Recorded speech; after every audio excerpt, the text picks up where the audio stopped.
अप्सराओं का कार्य स्वर्ग लोक में देवों का मनोरंजन करना था। वे उनके लिए नृत्य करती थी, अपनी खूबसूरती से उन्हें प्रसन्न रखती थी और जरूरत पड़ने पर वासना की पूर्ति भी करती थी। हिंदू धर्म ग्रंथों के अनुसार अप्सराएं बेहद सुंदर और आकर्षक होती थीं। इनका उल्लेख हिंदू पौराणिक कथाओं के अलावा बौद्ध पौराणिक कथाओं और चीनी पौराणिक कथाओं में भी उल्लेख मिलता है। यूनानी ग्रंथों में अप्सराओं को निफ्ट नाम से संबोधित किया गया है। अप्सराएं स्वर्ग में रहती थीं, किसी खास प्रयोजन के लिए वो पृथ्वी पर आती थीं। हिंदू पुराणों में ऐसी कहानियां हैं जिसमें इस बात का प्रमाण मिलता है। स्वर्ग में रहने वाली इन अप्सराओं का मुख्य कार्य था नृत्य के जरिए देवताओं का मनोरंजन करना। बेहद खूबसूरत होने के कारण देवता भी इनसे हमेशा प्रसन्न रहते थे। हमारे धर्म ग्रंथों में मुख्य रूप से 3 अप्सराओं का उल्लेख मिलता है। उर्वशी नाम की अप्सरा भगवान श्री कृष्ण के मित्र अर्जुन को अपनी ओर आकर्षित करने में नाकाम रही थी। रंभा, मेनका, उर्वशी ने अनेक सिद्ध पुरुषों को अपने रूप रंग से मोहित कर तप भंग किया। अलग अलग मान्यताओं में अप्सराओं की संख्या 108 से लेकर 1008 तक बताई गई है, लेकिन ये अमर नहीं थी, इसलिए इनकी मृत्यु हो गई। अथर्ववेद और यजुर्वेद के अनुसार अप्सराएं पानी में रहती थीं। इस तरह का विवरण हमारे पौराणिक कहानियों में मिलता है कि उन्हें मनुष्यों को छोड़कर नदियों और जल तटों पर जाने के लिए कहा गया जाता था। मेनका, उर्वशी, रंभा जैसे नाम सुनते ही इंद्रलोक की कमनीय, सुंदर अप्सराओं का चित्र आंखों के सामने उतर आता है। कहा जाता है कि व्यक्ति अपने सद्कर्मों के बल पर ही स्वर्ग जा सकता है और इन अप्सराओं के साथ रह सकता है। हिंदू पौराणिक ग्रंथों एवं कुछ बौद्ध शास्त्रों द्वारा भी अप्सराओं का जिक्र किया गया है, जिसके अनुसार ये काल्पनिक परंतु नितांत रूपवती स्त्री के रूप में चित्रित की गई हैं। यूनानी ग्रंथों में अप्सराओं को सामान्यतः निफ्ट नाम दिया गया है। हिंदू पौराणिक कथाओं के अनुसार ऐसा माना जाता है कि इन अप्सराओं का कार्य स्वर्ग लोक में रहने वाली आत्माओं एवं देवों का मनोरंजन करना था। वे उनके लिए नृत्य करती थी, अपनी खूबसूरती से उन्हें प्रसन्न रखती थी और जरूरत पड़ने पर वासना की पूर्ति भी करती थी। लेकिन इसमें कितनी सच्चाई है ये कोई नहीं जानता, क्योंकि इनका उल्लेख अमूमन ऐतिहासिक दस्तावेजों में ही प्राप्त हुआ है। लेकिन क्या आप जानते हैं कि हिंदू धार्मिक ग्रंथों के अलावा अन्य धार्मिक ग्रंथों में भी अप्सराओं का उल्लेख पाया गया है, लेकिन इनके नाम काफी भिन्न हैं।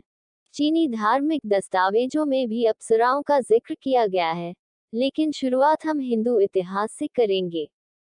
ऋग्वेद में अप्सराएं। हिंदू इतिहास की बात करें, ऋग्वेद के साथ साथ महाभारत ग्रंथ में भी कई अप्सराओं का उल्लेख पाया गया है।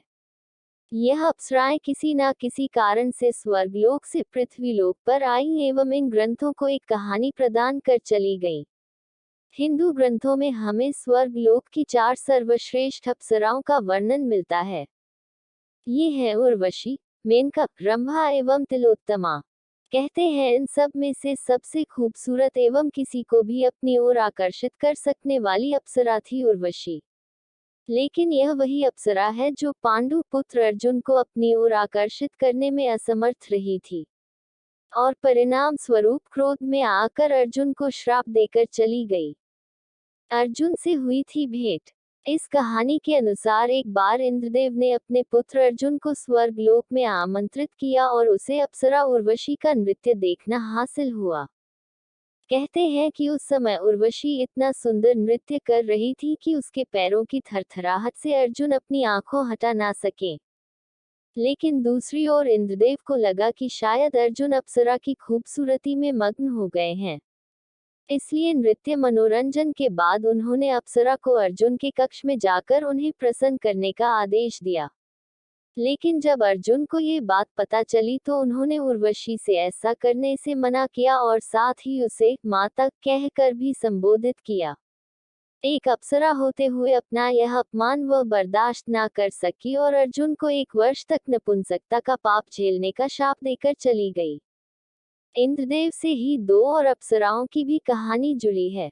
कहते हैं कि ऋषि विश्वामित्र के कठोर तप से भय में आ चुके इंद्रदेव को यह चिंता सताने लगी थी कि कहीं विश्वामित्र की तपस्या से वे स्वर्ग लोक न खो बैठें।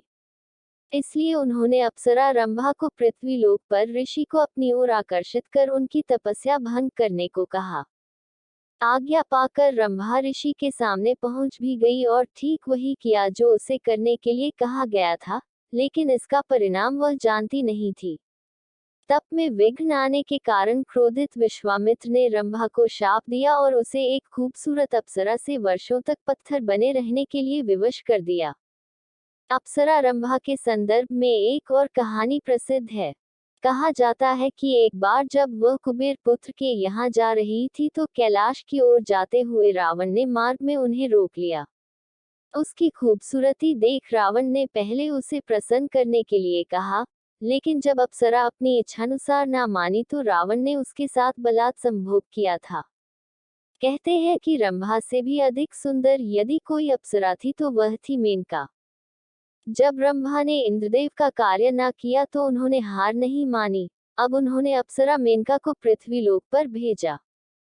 कहते हैं मेनका की खूबसूरती ने वह कर दिखाया जो रंभा करने में असमर्थ हुई थी। जब वह ऋषि के सामने पहुंची और उन्हें तपस्या में लीन देखा, तो वह सोचने लगी कि वह ऐसा क्या करे कि ऋषि उसकी ओर आकर्षित हों। वह एक अप्सरा थी, लेकिन अब ऋषि विश्वामित्र के लिए उसने नारी का रूप धारण किया था।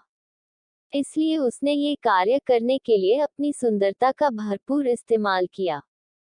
वह ऋषि विश्वामित्र को अपनी ओर आकर्षित करने का हर संभव प्रयास करती। मौका पाकर कभी ऋषि की आंखों का केंद्र बनती तो कभी मंशापूर्वक हवा के झोंके के साथ अपने वस्त्र को उड़ने देती ताकि ऋषि विश्वामित्र की नजर उस पर पड़े। लेकिन ऋषि विश्वामित्र का शरीर तप के परिणाम से कठोर हो चुका था, इसलिए उन पर कोई असर नहीं हो रहा था। लेकिन अप्सरा के निरंतर प्रयासों से धीरे धीरे ऋषि विश्वामित्र के शरीर में बदलाव आने लगे। कामाग्नि की प्रतीक मेनका के सामीप्य और संगति से महर्षि के शरीर में कामशक्ति के स्फुलिंग स्फुरित होने लगे। और फिर वह दिन आया जब ऋषि तप के अपने दृढ़ निश्चय को भूल अप्सरा की ओर आकर्षित हो गए। अब अप्सरा का कार्य पूरा हो गया था, लेकिन यदि वह तभी उन्हें वहां छोड़कर वापस स्वर्ग लोक चली जाती तो ऋषि फिर से तपस्या आरंभ कर सकते थे। इसलिए उसने वहीं कुछ वर्ष और बिताने का निर्णय लिया। इसी बीच ऋषि और अप्सरा ने एक संतान को जन्म दिया जो आगे चलकर शकुंतला के नाम से जानी गई।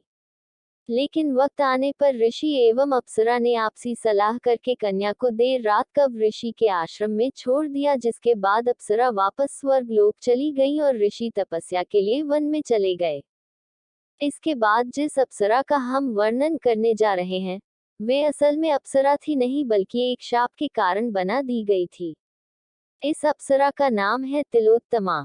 ये प्रसिद्ध अप्सरा कश्यप और अरिष्टा की कन्या थी, जो पूर्वजन्म में ब्राह्मणी थी और जिसे असमय स्नान करने के अपराध में अप्सरा होने का शाप मिला था। कहते हैं कि इस अप्सरा के कारण ही देवों पर आने वाली एक बड़ी समस्या का नाश किया गया था। उस समय सुंद और उपसुंद नामक राक्षसों का अत्याचार बहुत बढ़ गया था, इसलिए उनके संहार के लिए ब्रह्मा ने विश्व की उत्तम वस्तुओं से तिल तिल सौंदर्य लेकर इस अपूर्व सुंदरी की रचना की। कहते हैं कि इतनी खूबसूरत अप्सरा को देखते ही दोनों राक्षस उसे पाने के लिए आपस में लड़ने लगे और परिणाम ये हुआ कि किसी को अप्सरा तो मिली नहीं, परंतु युद्ध के कारण दोनों एक दूसरे द्वारा मारे गए। लेकिन बताई गई अप्सराओं के अलावा अन्य और भी कई अप्सराएं थीं जो किसी शाप के कारण अप्सरा बनने को विवश तो थीं, लेकिन वे पृथ्वी लोक पर ही थीं। अगर आपको ये स्टोरी अच्छी लगी हो तो इसे जरूर शेयर करें और इसी तरह के अन्य लेख पढ़ने के लिए सब्सक्राइब की बटन दबाएं।